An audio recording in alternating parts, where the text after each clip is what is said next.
where did the refugees come from? I don't mean did they come from Syria or Afghanistan, that we know. But why did they come? Okay, they came because of war. Where did the war come from?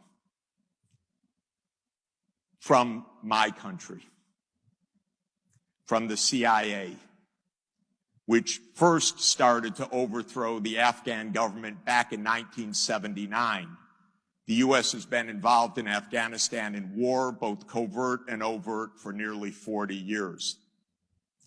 Iraq, absolutely against international law, of course, perhaps often called the most dreadful foreign policy decision in modern times, an absolutely unprovoked war, killed hundreds of thousands, displaced millions, created disaster, blowback, and refugees.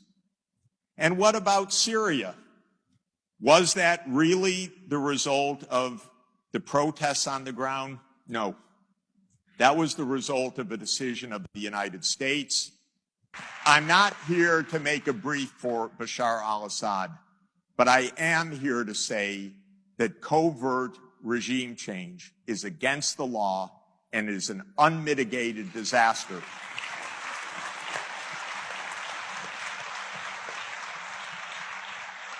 But the problem is, where was Europe's foreign policy? Because where was Europe to say, no, U.S., you know, the president signed an order, a secret order, where was Europe to stand up and say no? Well, some countries in Europe were cheering. That's a disaster. Most were not cheering, but most were completely silent because there's no foreign policy to speak of.